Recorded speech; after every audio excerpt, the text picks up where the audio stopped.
só ver se...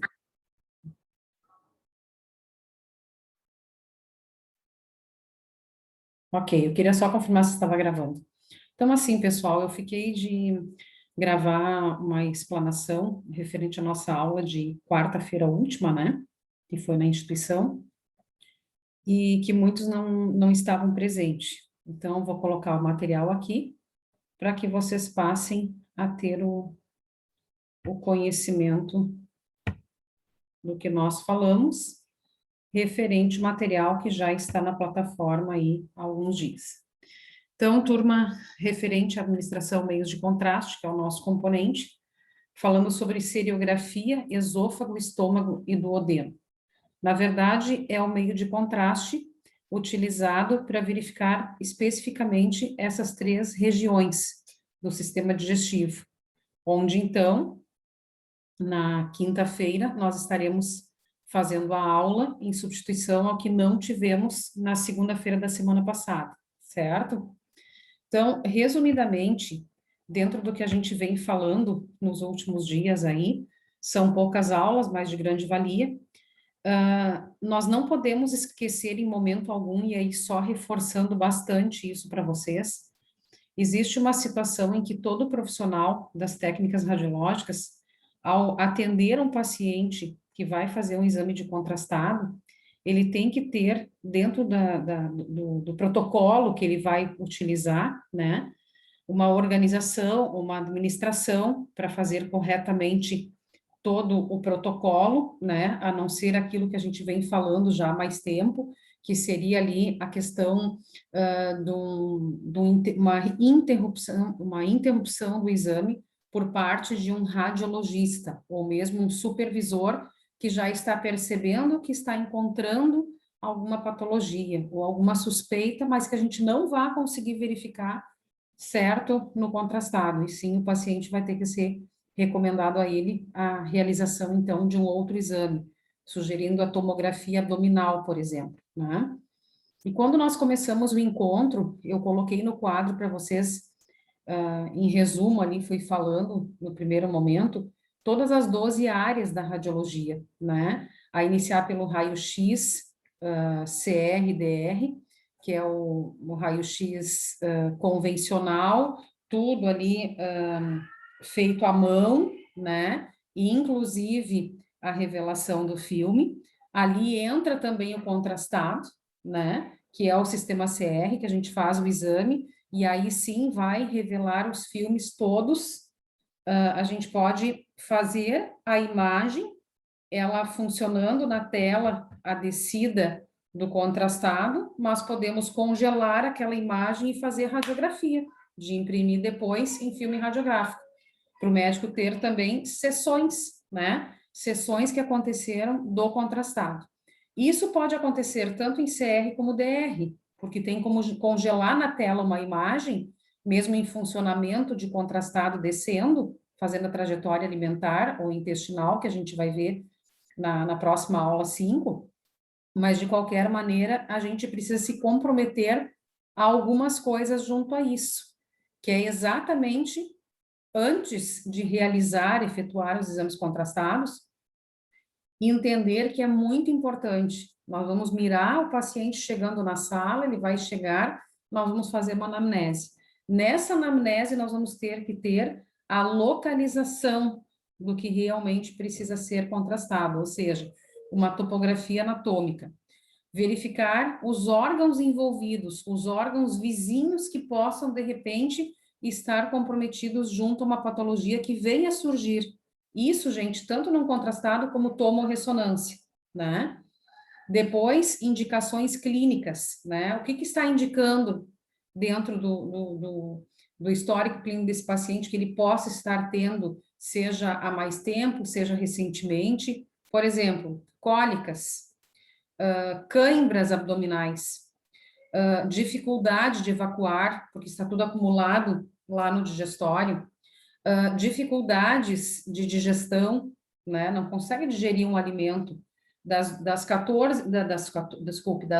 horas até 4, 6 horas, das 2 às 3 horas de digestão, o alimento continua no mesmo lugar, Então, isso tudo a gente vai anotar. São hábitos alimentares, hábitos que o paciente tem que fazem importante aqui, porque aí o radiologista, ao verificar esse trânsito, ele vai conseguir compreender o que já possa estar acontecendo com o paciente e se sugere outro exame ou não.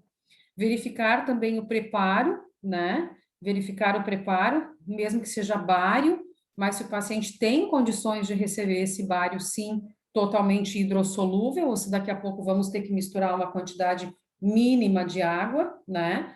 Como eu falei na sala de aula, e falei esses dias também no Zoom para vocês, remotamente, que tem casos que misturam bastante água e que fica bem pastosinho assim, né? Fica, na verdade, fica quase um mingau. E o correto não seria bem isso. O correto seria usar o próprio bário, talvez com um mínimo mesmo de água, que seria o mais correto. Verificar também a necessidade do uso do meio do contraste sempre, né? Até quanto vai precisar de uso do meio de contraste, porque vocês vão ver a seguir aqui quanto tem numa embalagem, então a gente sempre tem que ter um pouquinho de reserva, caso seja necessário a pedido do radiologista. Tipos de meio de contraste, sempre os tipos de meio de contraste que são utilizados, então aqui no caso vai ser o bário, nós vamos anotar na anamnese o que nós estamos utilizando.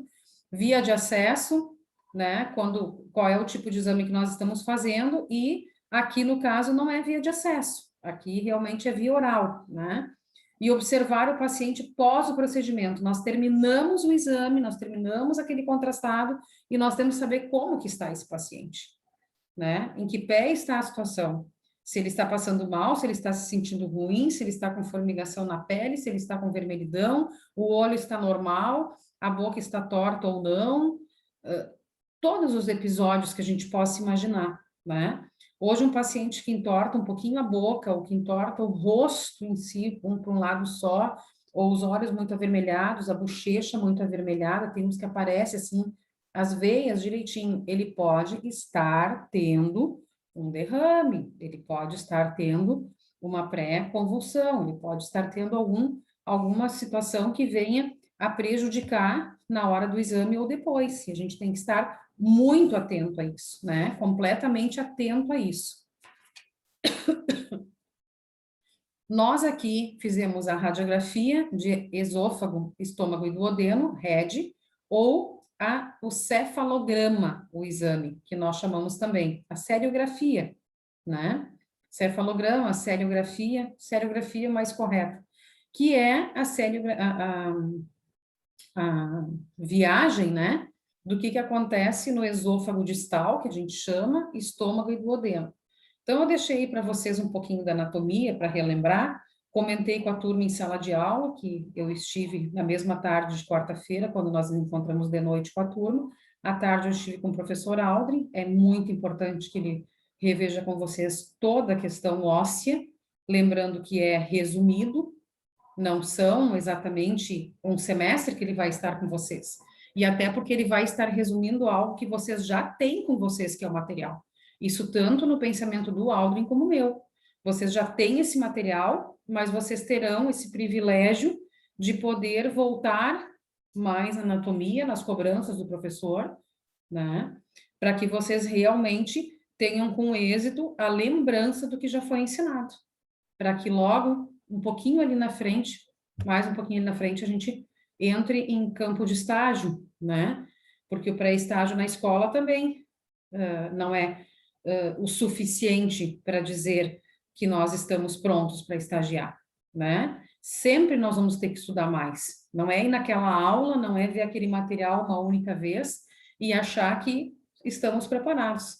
Quem não rever o seu material, quem não buscar a compreensão do seu material, quem não compreender a anatomia, não vai compreender o que está colimando, não vai aprender o que está contrastando, não vai entender o porquê de uma toma abdominal ou uma ultrassonografia abdominal. Então, aqui no estudo radiológico do esôfago distal, estômago e duodeno, nós temos ali o estômago, que está localizado entre o esôfago e o intestino delgado. Ele, na verdade, ele transporta os alimentos sólidos, pastosos e líquidos para desculpe, no caso do esôfago distal. O esôfago distal, ele transporta os alimentos sólidos, pastosos e líquidos para o estômago. E esse estômago está localizado entre o esôfago, que transporta, né, os nutrientes, e o intestino delgado. E nós temos também uma porção mais dilatada do canal alimentar. Então, o estômago, ele suporta muitas coisas, mas ele precisa eliminar. E às vezes o trajeto do contrastado não faz esse percurso. E é aí que a gente está investigando. A junção esôfago-gástrica, ela é uma aberturinha entre o esôfago e o estômago, então essa junção também às vezes pode atrapalhar um pouquinho e o paciente se engasgar, que foi um dos exemplos até que eu dei lá na escola. Vem a ser protegida por músculos circulares e também um esfíncter cardio. Então, assim, às vezes o paciente não entende que o paciente que é problemático cardiologicamente, cardiovascularmente, ele pode ter complicações lá no estômago, lá no esôfago, lá no duodeno, né? Por quê? Porque nós temos que entender que todo o nosso organismo, ele é movido de sangue, de células, tecidos, vascularização. E aí nós temos algumas conexões dentro do nosso digestivo aí, que se não funcionarem bem, realmente vão resultar num contrastado problemático, né? Aquele diagnóstico positivo de uma patologia. E quando for digestivo, poderá estar sendo afetado não só o esôfago, não só o intestino delgado, não só o duodeno, não só o estômago, não só o fígado, mas sim em conjunto. Então, quando aparece um paciente com câncer, por exemplo, e a gente falou lá na sala de aula sobre o câncer, que a gente vê uma mancha igual uma florzinha, né? Igual uma arvorezinha, que a gente chama lá na aula dos cancerígenos, nos setores de radioterapia, a gente chama aquela mancha de efeito pipoca. E aí eu desenhei no quadro lá um monte de pontas lá, como se fosse uma estrela, né? Não é a estrela, não é o desenho de uma estrela, mas é a imitação. Por quê? Porque chamamos de efeito estrela, que é aquele câncer que se espalha, que se enraiza. Em cada ponta tem uma raiz e ela vai se ramificando com outros órgãos da região, isso digestiva, respiratória, intestinal, seja onde for. Mas o exemplo da sala de aula lá foi exatamente o digestivo. E isso vem a complicar muito. Existe também a questão que o estômago ele se divide, né? E ele é dividido em 3 partes, que é o fundo, o corpo e a porção pilórica. Espero que vocês estejam lembrando disso, né? E a orientação típica de um estômago vazio, em uma incidência frontal e lateral, ou seja, de frente para o tubo de raio-x, ou lateral deitado, como a gente tem nas imagens aí bem no final do material, podem ser descritas, né, em que o fundo, ele tem uma porção mais superior do estômago, então a gente sempre lembra que ele está localizado posterior ao corpo. E o corpo é a curva, uma curva inferior e anterior ao fundo, que aí realmente, às vezes, um paciente tem ela mais curvada em menos, que depois no finalzinho aqui eu mostro em imagem radiográfica, né? Depois nós temos a porção pilórica, que faz parte da divisão do estômago também. Ela é dirigida para trás, mais próximo da parede abdominal posterior. E nós temos que nos preocupar, né? Deixa eu pular aqui para o número 5 slide. Nós temos que preocupar que aqui nós precisamos que realmente toda essa condição digestiva aqui funcione em conjunto. Desde a cavidade bucal, a boca, faringe, esôfago, estômago, fígado, pâncreas, vesícula biliar, cólon transversal, duodeno, cólon ascendente, cólon descendente, seco, apêndice, reto, ânus, intestino, funcione em conjunto. Então, se o contrastado vai descer lá pela cavidade bucal, ele tem que fazer o trajeto, o percurso e chegar lá no final, lá no intestino delgado, bem no finalzinho ali, já indo para o reto e para o ânus, né? No sentido de que realmente o paciente não tenha patologia. Ele pode ter, às vezes, um intestino preguiçoso, um tubo digestivo preguiçoso, o tubo digestivo, não, desculpa, o tubo esofágico preguiçoso. E o alimento vai parar lá entre o fígado e o estômago. E aí ele não vai fazer o percurso e chegar lá no duodeno. Então, essas coisas vêm muitas vezes a complicar. No caso do fígado, por exemplo, ele tem uma conexão direta entre todo o sistema digestivo com o sangue. E aí ele processa os nutrientes, né? Sendo distribuídos. Mas e quando não há distribuição? Vai ser aquele paciente com o abdômen endurecido, formando às vezes muitos gases, formando os problemas esofágicos, né? Falamos, inclusive, em pólipos dentro da sala de aula, em situações de verticulites que vão gerar lá no intestino.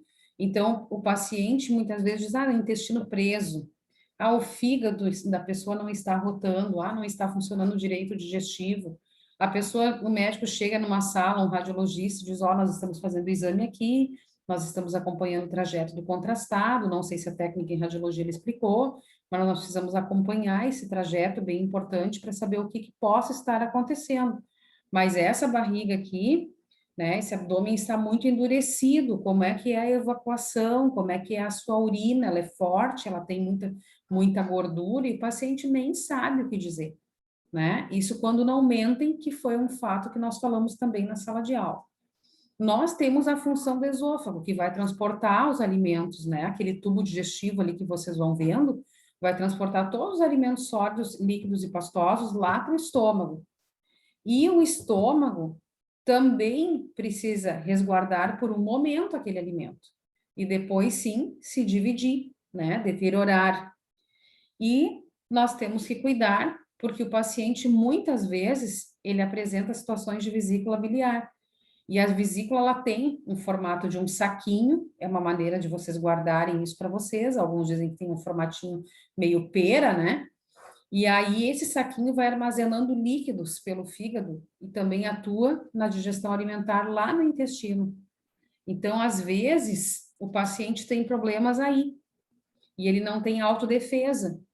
E nós conversamos lá na sala de aula de uma situação em que, quando nós vamos fazer o exame, nós temos que ver exatamente o que está objetivando esse exame, né? Estudar o radiológico, as imagens, verificar ali a função do esôfago, do estômago, do odeno, bem como detectar condições anatômicas e funcionais anormais. E eu deixei a sala meio quieta na quarta-feira de noite, quando eu perguntei para vocês qual é a função do exame do contraste. Qual é o objetivo de um exame do contraste, então, né? Se aqui diz que é estudar radiologicamente a forma e função do esôfago, o estômago e do duodeno, podemos dizer também que é verificar as disfunções, que são exatamente quando não está funcionando um dos órgãos, ou todos em conjunto. E aí a pessoa realmente vai passar por grandes dificuldades alimentares. E, claro, que quem não cuidar dessa parte mais cedo, dessa região, essa parte que eu digo dessa situação, que às vezes pode ter uma patologia, como pode não ter, né? O que vai acontecer? Esse é o paciente que lá adiante poderá estar apresentando situações de sequelas, né? Nunca se cuidou, foi tomando uma medicação aqui, outra medicação ali, hoje medicação para prisão de ventre, amanhã um laxante, outro dia uma medicação para dor abdominal, enfim, e a coisa vai indo até que forma massa tumoral, né? E câncer abdominal, câncer digestivo, câncer de fígado. Falamos também sobre a situação de que o nosso paciente que tem um câncer de fígado, ele pode ter a regeneração de parte do fígado, que pode levar até 2 anos. Não são todos os fígados que conseguem levar 2 anos para se regenerar, e às vezes é um pedacinho do fígado, né? Por quê? Porque o paciente pode estar apresentando várias situações clínicas em conjunto. E aí realmente fica mais difícil para poder curar isso, poder se regenerar. Nós temos como preparo desse paciente que vai fazer o RED, né? O preparo do paciente em adultos geralmente é um jejum de 8 a 10 horas. Depende muito da clínica, depende se eles têm um bom aparelho com um bom monitor que detecta melhor as imagens, né? As imagens são mais nítidas automaticamente. desculpe, o digital é mais nítido, né? E esse paciente, ele é instruído a não fumar cigarro e nem mascar chiclete durante o jejum.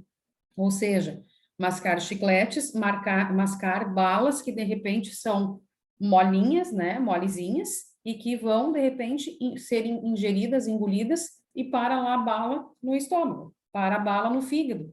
Enfim, daqui a pouco pode ser confundido durante o exame com alguma patologia. Então tem que tomar muito cuidado. Crianças e bebês vai se suspender a última mamada, então não pode liberar para o bebê, por mais que ele chore, a última mamada, tem que contornar a situação. Contraindicações relativas.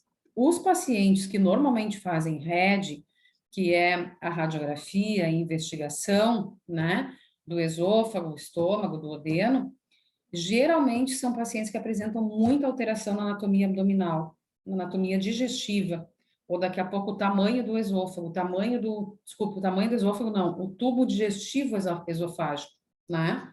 É o esôfago, mas para entender melhor, o tubo digestivo do esôfago pode anatomicamente estar afetado por alguma alteração anatômica. Um exemplo, estreitamento, o alimento não passa, né? Inchaço, irritação, redução de capacidade de sentir, engolir ou limpar secreções, né? Fazer a varredura, fazer a digestão. Alguns acham que vai tomar um líquido e pronto, vai digerir mais rápido. Não é assim.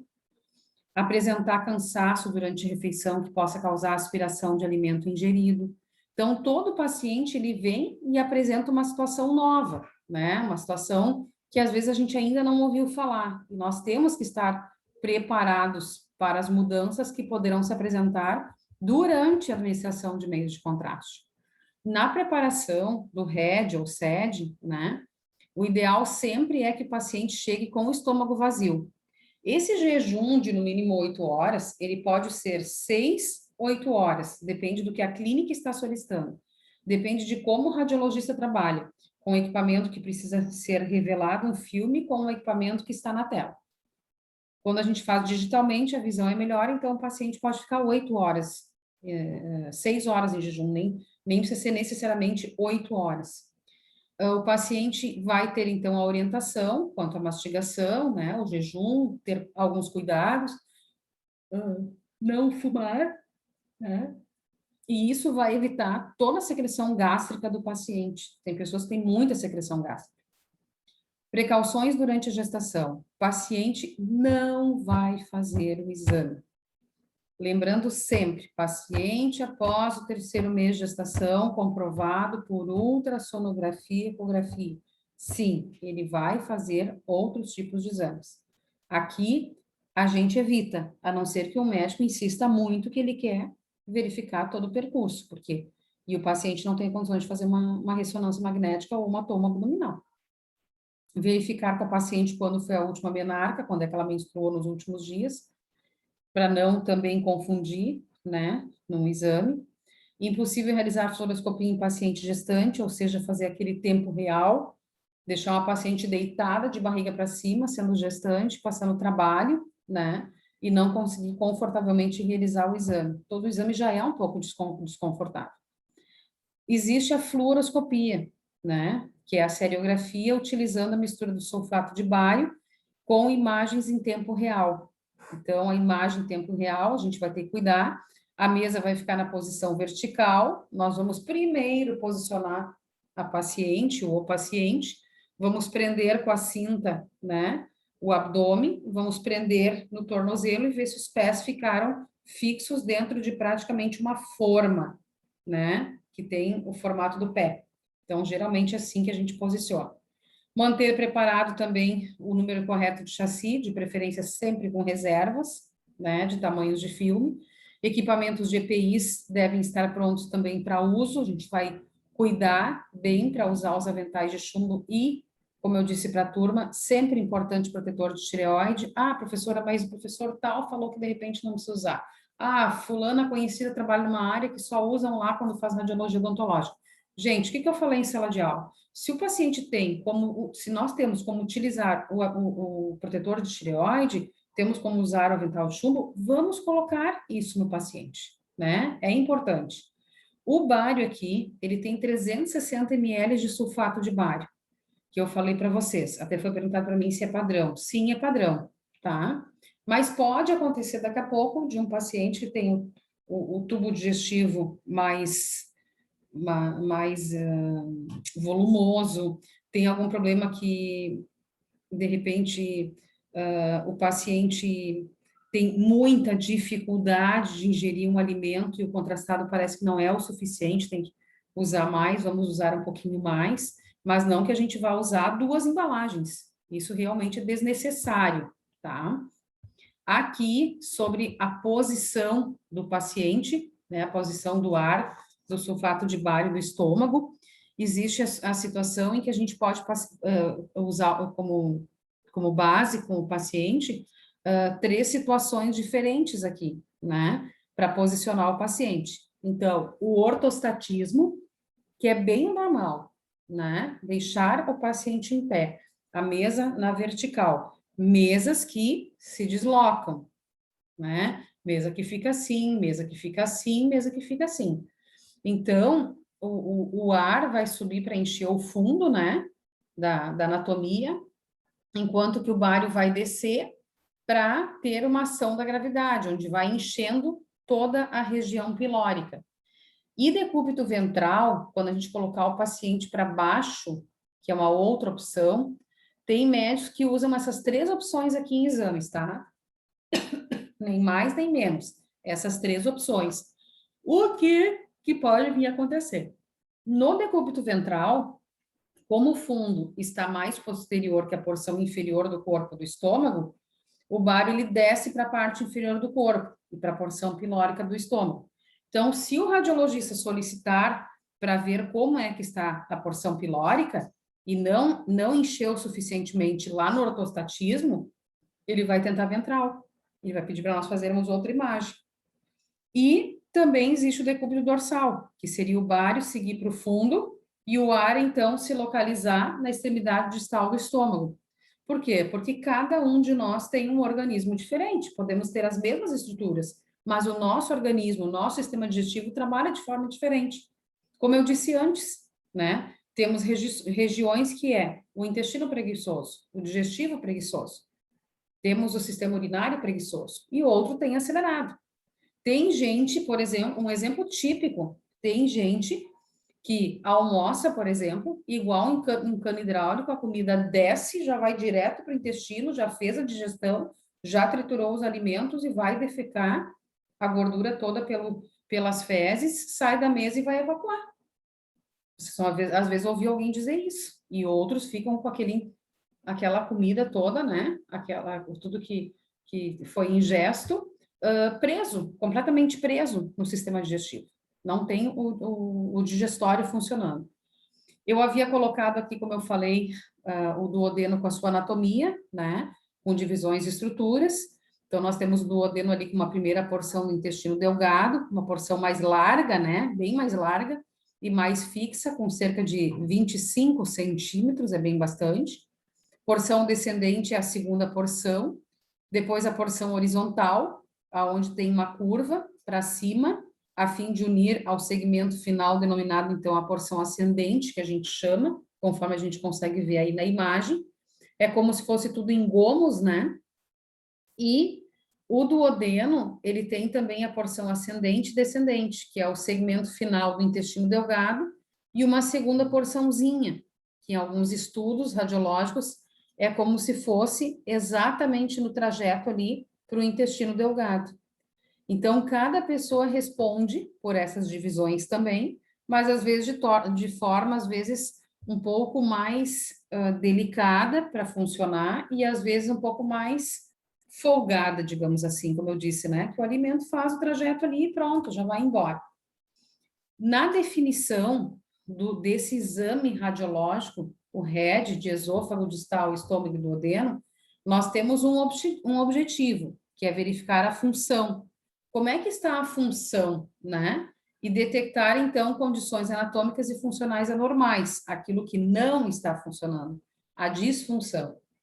E algumas indicações clínicas para a seriografia gastrointestinal, que a gente vai chamar de SED ou RED, né? Geralmente RED. São questões de hérnias de hiato, gastrite aguda ou crônica, tem paciente que tem gastrite há inúmeros anos já. Já sofreram o suficiente agora, então, que vão fazer um contrastado. Pacientes que apresentam tumor benigno e carcinoma, que às vezes pode ser silencioso, e de repente, do nada, começar a incomodar um paciente, tem algo estranho ali, é um tumor. Situações de divertículos, né? Como eu falei, tem gente que toma, às vezes, laxante, aquilo não faz efeito nenhum, e a pessoa só está prejudicando ainda mais o problema, né? Está tomando laxantes para evacuar, mas não está vendo o que é que está trancando a evacuação, que tem que tomar um laxante, senão não vem a evacuação. Fica lá com o intestino preso lá durante 2, 3 dias ou uma semana até. Pessoas que apresentam vômitos repetitivos, todo instante, né? A gente chama de bezoares. Os bezoares também são, tipo, refluxos gástricos, né? Que também dá regurgitação e começa a borbulhar a barriga e o paciente tem um desconforto. Contraindicações, não fazer o exame. São situações em que o paciente vai fazer uma endoscopia digestiva, que eu até falei para vocês no trabalho que vocês teriam fazer, atividade de fixação avaliativa, para apresentar a história de perfuração intestinal. O paciente não vai fazer de jeito nenhum uso de contrastado. Ele está com uma perfuração no intestino. Depois, a laceração ou ruptura de vísceras. Imagina órgãos com rupturas, se lacerando, né? Também o uso do sulfato de bário, que pode ser contraindicado às vezes. Tem pacientes que realmente não conseguem ingerir, que aí o meio de contraste hidrossolúvel pode, então, ser utilizado conforme a situação do paciente. E isso vai ter que ser visto com o médico plantonista radiologista. O paciente veio para fazer o exame, mas não está, de forma alguma, podendo receber, porque na anamnese ele nos relatou que tem uma dessas contraindicações. Aqui, nas contraindicações também, a gente vai aplicar, basicamente, o tipo de meio de contraste utilizado. Dá para fazer o seguinte, dá para simplesmente deixar um pouquinho mais papinha, né? Tentar fazer o paciente receber, mas mesmo assim é uma coisa forte, é algo que vai prejudicar um paciente que já está tratando outras questões. Então, esse paciente realmente, o médico não se deu conta, mas ele tem que ser recomendado para fazer uma tomografia abdominal. Nós temos aqui a situação de pacientes que poderão apresentar o que eu relatei há pouco, que o paciente tendo, ele não pode fazer o exame. E às vezes o paciente tem essas mesmas coisas que eu citei antes, que estão aqui, né? Após a realização de endoscopia digestiva, se o paciente apresentar história de perfuração intestinal, laceração, ruptura de víscera, uso de sulfato de bário, pode ser contraindicado. Ele não vai fazer o exame, tá? Então, assim, se ele fizer somente da hidrossolúvel, muito bem misturado, mas com acompanhamento do supervisor ou do radiologista. Isso tudo depende da ordem que vier lá de cima, digamos assim, para nós. Reforçar sempre para o paciente, né, que é um procedimento mais demorado, vão ter várias sessões de exames radiológicos, né, e aí depende muito do tempo. Vamos remover todo e qualquer objeto metálico entre a boca e a cintura, antes de realizar a imagem em tempo real, né, o paciente, se ele engolir ali um chiclete, alguma coisa, pode comprometer, como eu falei antes, toda e qualquer imagem, ou suspeita de diagnóstico. Preferencialmente, sempre se certificar se tem o acompanhante aguardando ele. Ele pode, às vezes, ter alguma reação após o exame, que foi a primeira aula que a gente teve, né? Aqui nós temos o estômago, nós temos todo esse branco aparecendo, que é exatamente o contrastado que desce. Então, o paciente passa por essa situação, em que ele não vê uma imagem, mas a gente vê toda a imagem. Lembrando que o estômago ele é vascularizado por raminhos, e incluem esses ramos todas as artérias gástricas, direita e lado esquerdo, e o sangue venoso é drenado. Então, é uma região que demora mais para descer o contrastado. Quando vai descendo contrastado, nós vamos vendo a imagem já dessa forma. Então, eu escureci a sala na quarta-feira, ficou melhor até dos colegas visualizarem lá na parede, né? a celiografia gastrointestinal superior, com uso de bário, e aonde ela vai se espalhando, ela vai ficando exatamente como está aí a imagem, né? Na região abaixo do duodeno. Então, olhem ali a grande curvatura e a pequena curvatura que a gente verificou lá com o Aldrin, né? Vocês tiveram lá na anatomia e fisiologia humana, funções, e às vezes esse contraste que está descendo ali, que está tudo branco, ele demora até descer todo ele. Então, enquanto ele vai descendo, as imagens vão ficando dessa forma aí.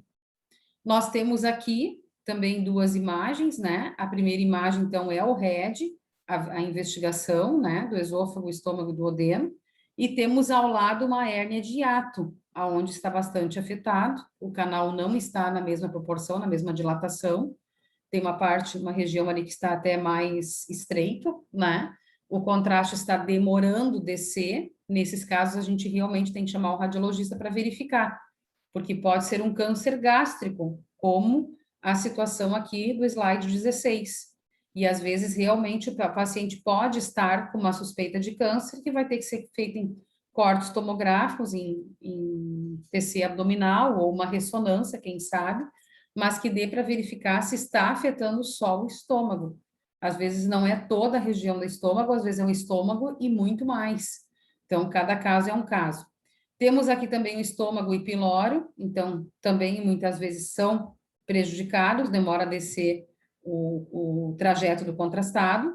Temos aqui na imagem 18, esôfago e divertículo de tração, então muitas vezes o paciente vai ter algum episódio de diverticulação que não apareça o contrastado. Ele vai descendo pela região ao lado, né, ali pelo esôfago, vai fazendo toda a volta, todo o trajeto e vai desviando dessa patologia. Mas isso não é a resolução de tudo. Tem uma patologia ali chamada de vertículo de tração. Então, tem que ser tratado. Então, já é um paciente que muitas vezes vai parar por aqui o exame. Vai depender do que o radiologista disser para nós. Esse tipo de paciente, ele vai para proctologista, né? E vai normalmente para o gastroenterologista também para ver o que está acontecendo com ele. Aqui nós temos então os posicionamentos, que muitas vezes serão feitos todos, outras vezes nem tanto, vai depender do supervisor da área que vai acompanhar vocês, tanto em estágio como atividade sendo exercida, né? Então a gente chama de oblíqua anterior direita, tem como fazer melhor neste caso aqui, deitada, mas melhor para descer o contraste em pé, seria ortostático, tá? Então, aqui, todas as patologias que são encontradas, tumores nas mucosas, que são os pólipos, né? Úlceras de pilório, bulbo duodenal e alça duodenal, em C. Fica exatamente num formato em que prejudica o paciente a ter a vascularização e a liberação do alimento triturado. Os critérios de avaliação, todo o estômago e alça C do duodeno são visualizados, o corpo e o pilório do estômago estão cheios de meio de contraste, então precisa ser esvaziado. O bulbo duodenal está em perfil, a técnica apropriada para visualizar claramente as pregas gástricas sem exposição excessiva de outra anatomia pertinente. Então, é uma técnica que deixa a paciente inclinada, digamos assim, né, obliquada. Vejam a imagem, ela aparecendo um pouquinho de costas ali, mas um pouquinho quase de frente, aonde realmente ela está obliquada, não totalmente ventral, não totalmente com o ventre em toda a mesa. Consegue se pegar bem a imagem. O posicionamento, então, são com fatores técnicos, filme 24x30, sentido longitudinal, ou ainda 30x40. 30x40 é um tamanho bom, a gente não fica com dúvidas, será que eu cortei alguma coisa, será que realmente a gente consegue ver o trajeto, né? Vamos proteger o nosso paciente com gônadas, a posição do paciente da parte, o paciente vai estar em decúbito na posição obliquada, onde nós vamos marcar lá no tubo de raio-x, lá em cima, 40 a 70 graus, então vai ficar uma porção anterior direita do corpo apoiado sobre a mesa. Os braços esquerdos, né? O braço esquerdo vai precisar ser flexionado no cotovelo, segurando o corpo com o contraste bário. Então, eu acho, sinceramente, desconfortável essa posição para o paciente, né? Mas como a gente já falou várias vezes, repeti agora há pouco, depende do supervisor, depende do médico radiologista de plantão. Mas ninguém quer ver um paciente se judiando se ele já está ruim. Então, fizemos com ele ortostaticamente, em pé. O braço direito dele vai estar posicionado superiormente a fim de segurar o copinho com bário e canudinho. O filme vai ser posicionado com 5 centímetros acima do ombro, em função dele estar mais obliquado, né? Para poder fazer com que o contraste realmente seja recebido e desça. O raio central, ele fica reto ao centro do filme, né? Nós vamos centralizar 2,5 a 5 centímetros acima do rebordo costal lateral, que fica entre a coluna vertebral e a borda lateral superior do abdômen. Então, é um cuidado que a gente cuida muito na região torácica aqui, né? E a coluna vertebral, para não haver problemas maiores. Isso é uma coisa que vocês não vão aprender no primeiro momento, mas vocês vão ter uma boa base utilizando 1 metro a 1,80 m de distância, o paciente depende se ele vai estar em pé ou não. Então, se ele estiver deitado em decúbito dorsal ventral, a gente vai utilizar 1 metro, do contrário, 1,80 m. Vamos colimar, centralizar a região de interesse, né? E em suspensão imediatamente após a expiração, né? Depois aqui nós temos a situação também que a gente pode verificar, mas lateralmente, aonde também as estruturas mais demonstradas vão ser estômago e duodeno, com vista de espaço retrogástrico, com bário basicamente, nas porções média, distal, estômago e duodeno. Então, a imagem fica exatamente como está aí, né? Vejam que a paciente aqui, em vez de estar obliquada, está lateralmente. Então, nós vamos verificar a mesmíssima região, né? Pode ter em processo patológico com mais espaços, menos espaços no retrogástrico, pessoas que às vezes têm as estruturas mais estreitinhas, mais dilatadas, né? E pode um paciente apresentar aqui divertículo de tumor, tumorzinhos, né, com divertículos maiores, úlceras gástricas, traumas, estômago pode ser demonstrado ao longo da face posterior do estômago. Então, cada histórico clínico faz com que a gente veja a conduta do exame. Ninguém vai chegar e vai dizer, vem um paciente e é assim que eu vou fazer. Podemos questionar com o supervisor, né? E aqui a gente consegue verificar bem o estômago e o duodeno, seu funcionamento. Então, é um cuidado melindroso que nós temos que ter para ver se a gente está pegando bem a região e se o contraste, em que momento ele começa a descer, né? Na verdade, eu vou dizer para vocês que a gente vibra quando o contraste começa a descer, porque a gente sabe que está funcionando o bário, né? Está fazendo algum efeito lá. E vai mostrar para nós o trajeto, a trajetória. Temos o posterior anterior, né? O PA. Então, a paciente, o paciente fica nessa posição que está essa moça, principalmente quando precisamos verificar a região pilórica junto, né? Quando o paciente tem suspeita de pólipos, divertículos, gastrite no corpo e no pilório do estômago. Aí sim, normalmente viramos o paciente dessa forma, porque ele está ventralmente deitado, e nós vamos pegar as costas dele ali, né? Nós vamos pegar ele de frente para o tubo, uma região que a gente também precisa investigar, precisa verificar se tem alguma coisa a ser visualizada. Aqui nós vamos ter um oblíquo contrário, que é o oblíquo posterior, mas lado esquerdo. Então, diferente do que nós tínhamos lá no outro slide, acho que o 21. Não. Mais adiante. Ó, aqui nós tínhamos um oblíquo, né? Anterior direito. Agora aqui nós vamos ter uma outra situação, nós vamos ter oblíquo posterior esquerdo. Então, aqui a gente também consegue ver situações de gastrite, mas aqui principalmente o bulbo duodenal e as úlceras, que muitas vezes os pacientes apresentam. Então, a gente consegue ter bem demonstrado esse exame estômago com o fundo cheio de bário, o duodeno com uma imagem em perfil do bulbo duodenal, sem superexposição do pilório. E aí o paciente vai ter o contrastado descendo dessa forma aí, que eu até mexi com o pessoal na quarta-feira, que eu disse que parece borbulhações. Então, a gente consegue ter uma boa noção. O que acontece aqui também, antero-posterior?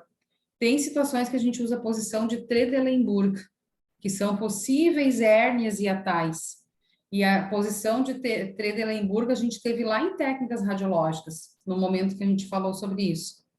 E a gente consegue ver também todo o estômago e duodeno com bário concentrado no fundo do estômago, mas questões de hérnias de hiato, que ficam melhor demonstradas. Então, aqui está ainda descendo o bário, mas vocês já conseguem ver os locais aonde ele está praticamente estacionado, como é a imagem aqui, aonde o lado esquerdo ali, a gente consegue verificar que tem o contrastado estacionado. Então, a gente espera, às vezes, até o trajeto alimentar fazer um efeito a mais, ou a gente tem que ficar controlando quantos minutos está parado o contraste dessa forma aí. Às vezes congela a imagem, mas às vezes congela o problema. Às vezes tem uma patologia ali que está repentinamente meio escondida. Na técnica de trânsito esofágico, a gente termina aqui dizendo que nós temos que observar o trânsito esofágico gástrico, né? O paciente fica em ortostatismo preferencialmente em pé. Claro, gente, isso sempre vai depender também da condição do paciente estar contribuindo, estar podendo ficar em pé. Enquanto ele vai ingerir, então, um gole de contraste, ele não vai ser radiografado. Depois, numa segunda etapa, a gente vai fazer o estudo do fundo e o corpo do estômago. Então, o paciente decúbito dorsal, aí nós já vamos deitar ele, né? Isso vai depender também se a gente vai modificar o exame na hora ou não. A princípio, ele vai ingerir 3 goles de contraste e aí nós vamos realizar a incidência em frontal, oblíqua à direita e oblíqua à esquerda. Aí nós vamos fazer essas imagens aqui. Depois, nós vamos ter o estudo de antrogástrico, que até na quarta-feira eu não consegui falar esse último slide, já estava até passando do nosso horário de aula. Mas a gente consegue fazer o estudo do antrogástrico, né? Onde o paciente fica em pé de novo, novamente. Aí nós vamos realizar radiografias desde a incisura angular até o canal pilórico, com alguns diferentes graus de compressão, que são formas de comprimir o abdômen, né? Aonde a gente consegue verificar ele funcionando sem descer o contraste, depois funcionando descendo o contraste. Solta-se as faixas, né? As cintas.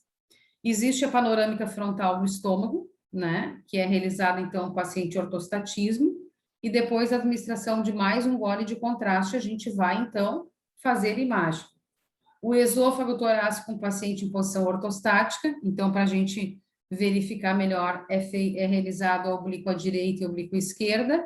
Então, o paciente vai tomar goles seguidos de contraste, porque podem ocorrer essas duas radiografias. Às vezes é um lado só, às vezes são os dois lados. Depende aonde o paciente está sentindo dores e existe alguma suspeita.